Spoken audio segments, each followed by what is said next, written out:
Welcome back, everyone. Welcome back to another episode of Superwoman Wellness, where we're determined to bring you back to your superpowered self. And I spend a lot of time talking about food, right? What's healthy, what's not healthy.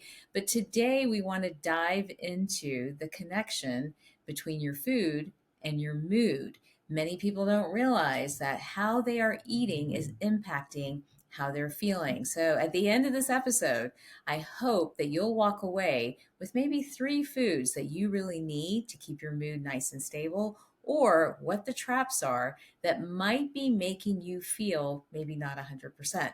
To help us with that conversation, I am so excited to introduce you to certified nutritionist Amy Fox. She's on a mission to educate everyone about how our food choices impact our health and our happiness. Amy holds a master's of science in food and nutrition sciences and is a certified functional food professional and founder of the Food and Mood Lab. All right, Amy, help us with this, right? Yeah. We know mental health rates are increasing across all demographics. We know our children and our youth are really suffering. You see something in the news every day. We know that anxiety hmm is the number one mental health disorder amongst women. So while we can debate all the different factors at play, we want to talk about something that's very reasonable to control and not super expensive. And that's the way we are nurturing and feeding ourselves. And so, talk to us a little bit about how you entered this space and, why you're so passionate about this particular connection between healthy eating and our health. Yeah, I am super passionate about it. So obviously the name of my company, the Food and Mood Lab, um, you know, I'm a mom. I'm also a working mom and a wife and a friend, and I play all these roles and wear so many different hats. And I just found myself a few years ago just feeling tired of being tired and just this constant feeling of overwhelm. And I felt like I was always juggling something. And I started having this conversation. I started the conversation with a few other women, and I was overwhelmed by how many people felt the same way I felt, even though maybe on the outside or in their social media feeds, I had this Mm-hmm. perception of something different. And so years ago, I decided to formalize. I've always been passionate about food and wellness, and decided to formalize my interest with some degrees and certification. And this is my way of serving and giving back. I want to help women and men understand that you have a choice. And there's all this noise and Yeah, so much content that I think we've really swung the other way, where now I'm we with have you. this overwhelming amount of content where, I mean, you can literally look at, you can get in, if you're scrolling your social media, you might see that meat is good for you, dairy's bad for you. I mean, it's just there's this constant um, this demonizing and portraying different foods as good and bad, and I think people are confused. And so I'm on a It's mission. interesting that you say that. Like, I've been in the integrative and the functional space for about 15 years or so.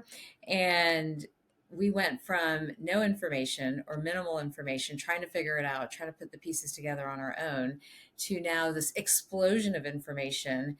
And in some ways, they both have really problematic pieces to it, right? Now with the explosion, people I feel like are just as concerned, as confused as they were when I started, Yeah. talking about some of these ideas and concepts. I'm curious, like, what do men and women tell you? What are they telling you?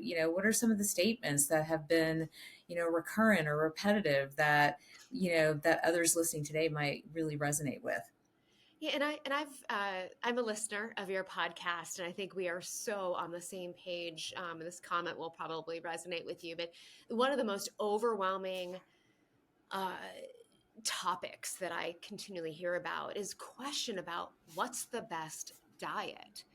And there's this need. I honestly think there's this need for something, a specific pill, magic answer, a solution, and people are just moved away from this some common sense thinking. I'm sure there's an understanding about some of the common sense principles, because women that I'm dealing with are educated, and even if they're educated just by, they understand the options by listening and looking on the internet, but they still seek an answer or something that it's almost as though there's a sense if I'm not restricting myself, if you don't give me a specific formula, then it means I'm not doing, I don't have the right answer. And so the questions that I usually get are, what should I be eating? What's the best diet? And so that in particular, that's the question. And that usually lights me up. So I know so many folks are asking these questions and they're curious and they're super confused about how to personalize their diet to them. And one of the places maybe that might be helpful for folks is to identify kind of their weak points. And for a lot of people, it's mood, right? It's how Right. they're feeling as they're moving to the day. I see this, in our own home, I see it in practice. And so, how can people maybe connect the dots themselves without you, without me, that food might be contributing to how they're feeling, whether it's just kind of this malaise and not having a lot of get up and go, to starting to get super dark, Yeah. to then having anxiety, depression, and all these other things. What are some things that people could really watch out for and be aware of? Yeah, I think a couple of things. I can answer that question in a few ways, but I think overall, I mean, I think people can relate to just feeling hungover with food or Yeah. drink and or having some anxiety or anxiety. And I think one of the overarching principles that's important to me that I share with my listeners and my clients is just to really lean into and be curious. Like when you have those moments where you don't feel good, that's a billboard for you to understand. Okay, and start to think through, what did I eat and drink? And so I think there's this power of curiosity because we have to understand these patterns of how we think, because how our thoughts become actions. So I think overall, just anytime that there's a situation where you're feeling good, just making sure you start to recognize what those patterns are. But I know, probably like you, I love to have practical advice and practical actions that I can be taking. And I think one of them that is a super important um, doable strategy is to really rethink breakfast as a starting point. Mm. And if we think Hmm. about what we're eating for breakfast, most people, that's a tough one, I think, sometimes for people, especially I know me as a mom, I literally just faced this morning. One of my kids, I have three boys, they're a year apart, they're all teens. And one of mine is just not a good eater and he doesn't have a big appetite. He could use to gain a few pounds. And so, even being a certified nutritionist, my thinking goes out the door because about what might be good or bad. I just want him to eat, right? It's just important to see that there's some food going into his belly, but having just understanding whether it's for our own selves or our children, just understanding that the moment we start to put food in our mouth in the beginning of the day sets the tone for how we're going to feel 3, 4, 5 hours.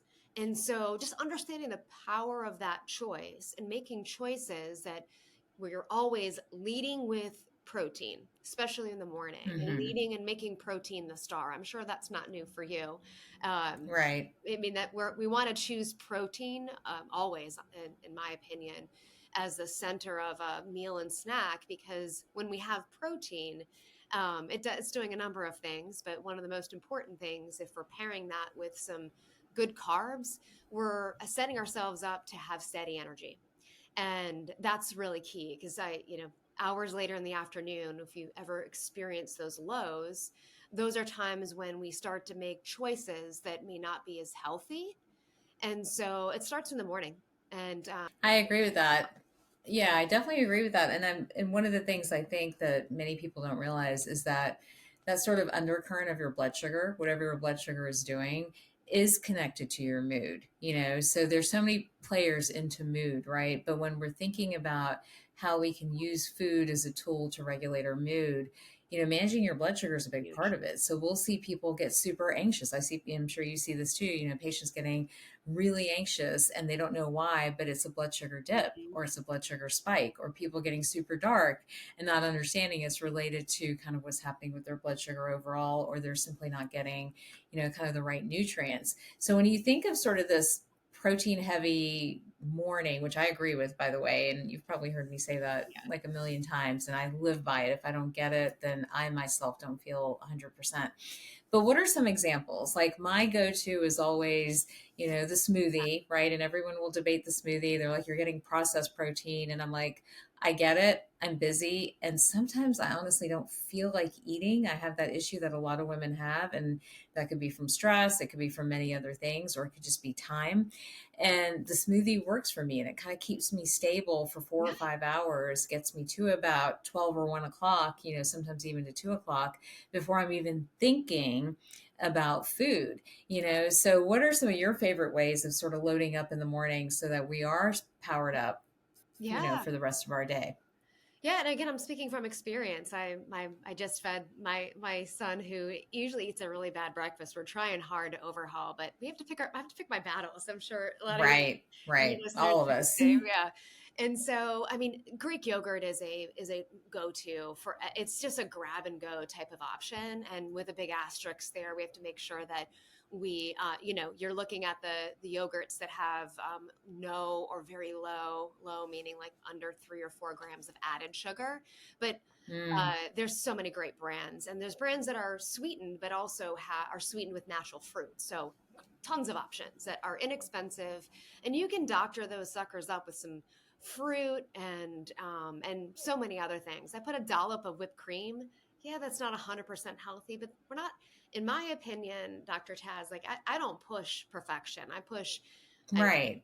those ins and outs that we're seeing all over social media.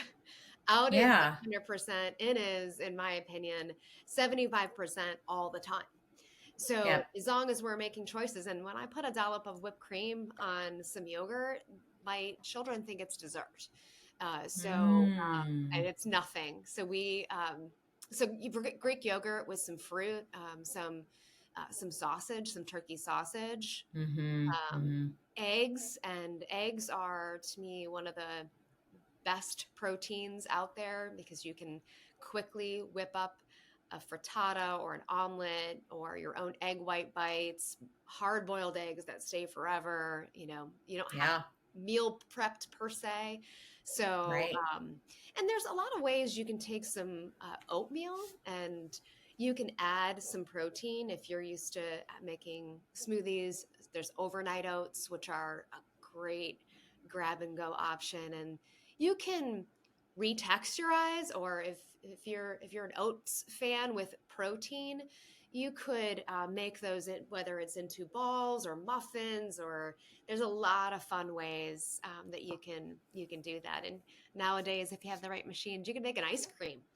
I know, You know, right? You can so do. I've always been curious, and I've done this myself a couple of times, not as much now that the kids are older, but can you add protein powders to your classic baked goods? Like if you're making yeah, banana bread or if you're making pumpkin bread, can you add a couple scoops of protein powder into it? yeah. And does it count as protein?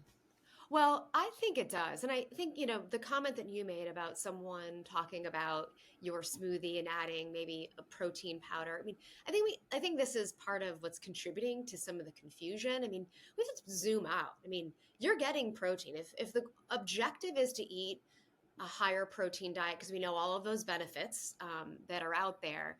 And I mean, to me, we have to focus on the rocks, the Yeah. rocks that help us every day to be healthy. And to me, I'm not going to focus on the it has to be 100% organic or the best. I'm looking to help the majority of people understand foundational principles that help amp up, turn the dial on how you feel. And choosing something that's processed like cereal, or cereal that has a lot of added sugar, or a baked good over a smoothie with some protein powder is 100 times better. And Right. so for Right. me, I cook with whey protein powder because I like it. And I have a cleaner whey. I have a pretty clean whey protein powder, and I love it. I add it absolutely to baked goods, and for sure, in my book, it counts as. And those are the hacks, honestly. If you that make it easy, like you've said, you're not hungry, but you want to have good energy for interviews and Yeah. to get through your day. So, if that's part of your personalized plan, your individual plan that keeps you happy and focused, then it works. And I think that's, a pretty important principle for people to walk away. If it makes you feel good, and that's working for you. And so I think Oh my that's, gosh, I think that's an incredible barometer of how your diet and exercise or whatever it is that you're doing for your health and your wellness is that the right plan for you? Because I think if you are engaging in behaviors that are easy for you to implement, you're full of energy, so it's worth it, right? Like yeah, we all go work out because it's worth what we see on the other end of that, or we feel better on the other end of that. But if you're doing things that don't make you feel very good or just feel like they're too cumbersome, then intuitively that's probably not the right yeah, move for you. And that's one thing many of you out there listening can use as a tool to maybe be like, hey, is this what I'm supposed to be doing? Like, how do I feel? Do I feel good? I love that you said that. Do I feel good? Do I feel happy when I yeah, do these things? And I think the reason I personally keep going back to the smoothie is I feel amazing when I do the yeah, smoothie. Like amazing. Like I feel like I can do anything. So I think that's a lot of why, a great way or a great hack of trying to assess without lab tests and data and all these other things of just kind of, hey, are you on the right track or not? Do you feel good? yeah. What about sleep? How does food, because a part of like mood, because we're focused on food and mood here, part of our mood is very connected to our sleep, right? If we're not sleeping deeply and consistently, then we're going to be more prone to anxiety. We're more prone to depression. We have that classic brain fog, all these different things. What are things that folks can do to improve sleep when it comes to their food and their food choices? I'm so glad you brought this up because for me, what's out for me is resolutions and in are like Yeah, quarterly healthy habits. And I've got two, but one of them for me personally is to be like supremely focused on my sleep, because it's like I fall into that category. I think a lot of women who are just busy, I think our minds get going, and so I just think there's a lot of contributors that impact our sleep. So yeah, as it relates to nutrition and just overall some sleep, um, ideas to improve sleep. I think for sure, stopping eating after dinner is a mm-hmm. really great practice, maybe by 7 or 8. And it's a good practice for a couple reasons. One, it gives our body a break. And so when your body is using up the energy to process food, so if you're eating later at night, then what happens is your body can't focus on the healing and the repairing. Our bodies Right. do that at night. That's how we wake. When we wake up feeling refreshed, part of the reason is our body's has had a chance to heal and repair. There's constantly cells that are getting turned over, but it's a priority for your body to digest food. So if you're eating later at night, then it has to prioritize food and you may not feel as rested. And I don't know about you, but when you're eating late at night, chances are those aren't the best choices. They might be higher in sugar, or they may have like just maybe just more processed nature to the food, and Right. it can increase inflammation, it can throw off your blood sugar. All of that contributes to sleep. So I start by just stopping eating after dinner, and I just make sure that, for me, I just make sure I'm full at dinner. I have always a combination of protein and fibrous carbs, so carbs that have a minimum of 3 grams of fiber or higher, and I'm usually just full. If I've eaten enough, and I'm not hungry. That's not why I want food. So, what's that gap that people should be thinking about between dinner and sleep to maybe ensure that they're getting a decent night's sleep? So to me, I think if you've eaten a big enough dinner, is to avoid snacking at night. But some people like to snack, and again, if we go back to the principle we were talking about, if you snack on something that really makes you feel good, you stick with that. But if let's just say that I think what you aim for is wrapping up eating by 8. If most people are going to bed around 10ish, that gives your body, by the time you break that fast, you've got a good 12 hours or more depending on when you start, and that's an ample break for your body to have rested and for it to contribute to you having good sleep. So about 2 or 3 hours between dinner and bedtime. Is that ideal?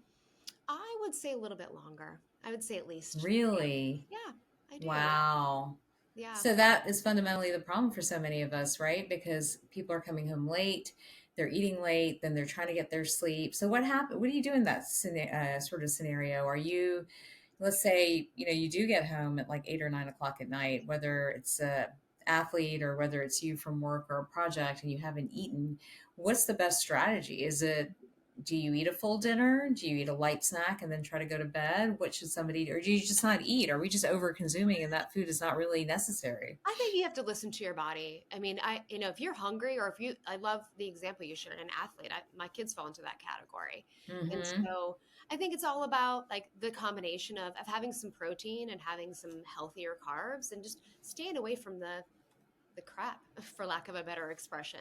I think that first and foremost, because if you've got a child or you yourself just get home late, you don't want to go to bed hungry because then you're going to be up and Right. you're going to create a different problem. So just Right. making those choices to avoid less processed foods. And, another strategy is err on the side if you're of having a later, maybe your afternoon snack or lunch is later and bigger so that Mm. when you eat that last meal, it could be a lighter snack. Um, but generally, I don't usually hear about people having sleep issues related to food if they're making good food choices. Healthy choices, It's right? mostly Now, is let's connect that back to alcohol, right? yes. So we've got a lot of dry January going on right now. We've got more awareness around alcohol and its Hmm. impact, not just on how we feel in our health, but sleep and so much Huh. more. What's your stance on the role of alcohol when it comes to mood, and what does everybody need to be thinking about? Yeah, well, it's definitely near and dear to my Right. heart. I'm a certified, I call it a sober curious coach. And so, Mm, hmm. alcohol, you look at the World Health Organization, their sites, there's no amount of Right. alcohol that is good for us. So I call alcohol your best frenemy.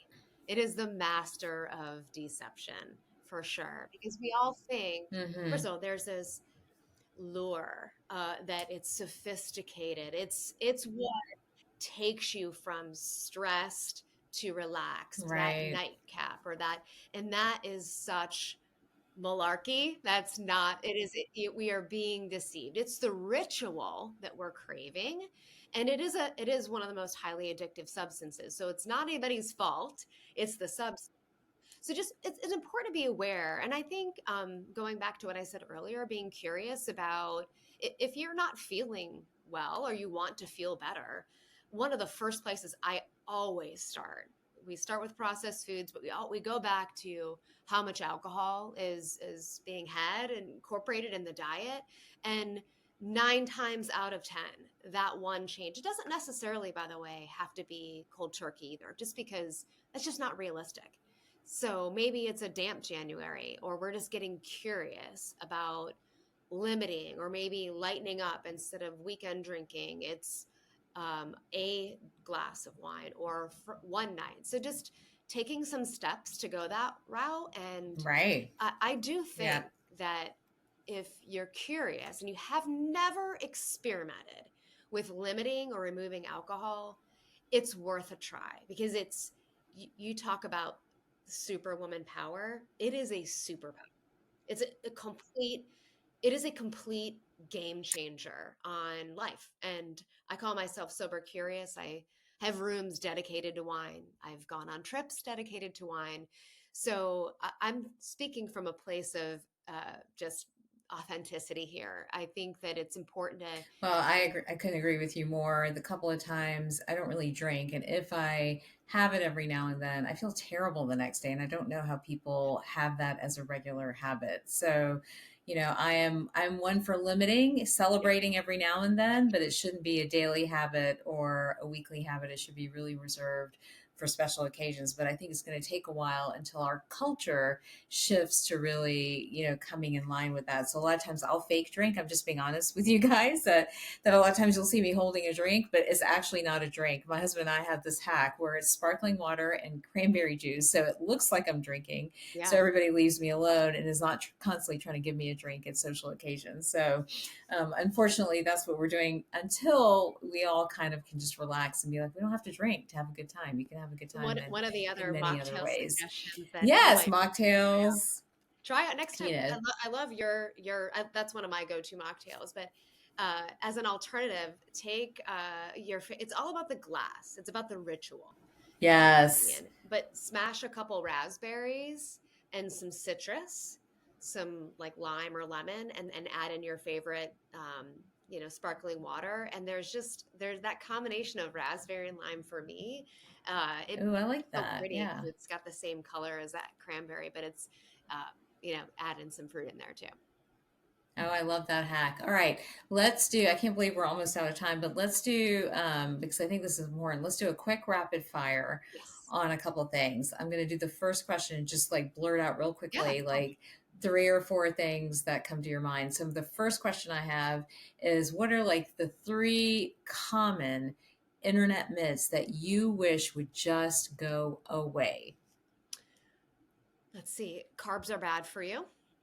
Fruit is too high in sugar, Mm. and you have to do cardio to lose weight. I know that's not food, but it's also just wellness.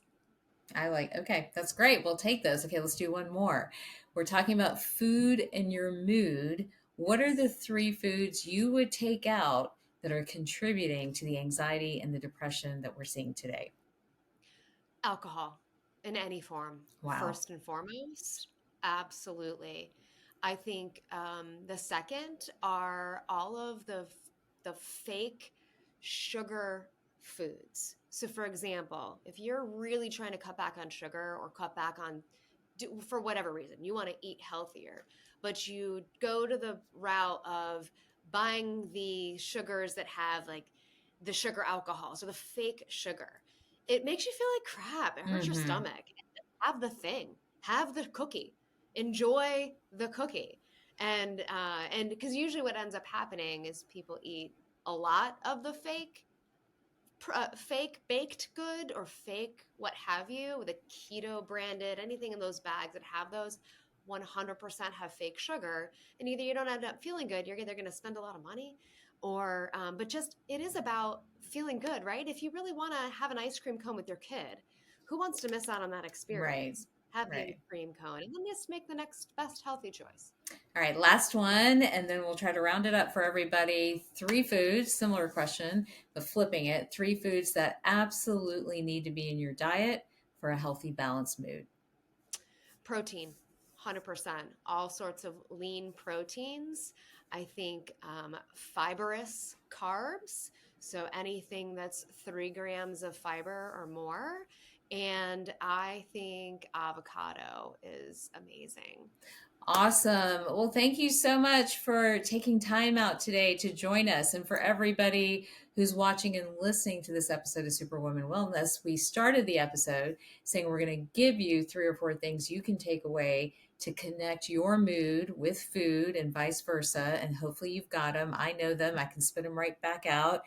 Getting that protein in first thing in the morning and not being so picky that you make it difficult, making sure you're getting at least a 3 to 4 hour gap between your last meal and sleep so that you get a better night's sleep, and then really cutting down on alcohol. That seems to be a big one across the board if we're trying to regulate our mood. So hopefully this episode was helpful if you are suffering from anxiety or depression or anything in between. But remember, we do have a lot of control and power over a lot of this stuff when we take control of little things like how we feed ourselves and how we nurture ourselves. So thank you for joining me for Yeah. this episode of Superwoman Yeah. Wellness. Amy, thank you. Where can people reach you and find you if they want to learn more?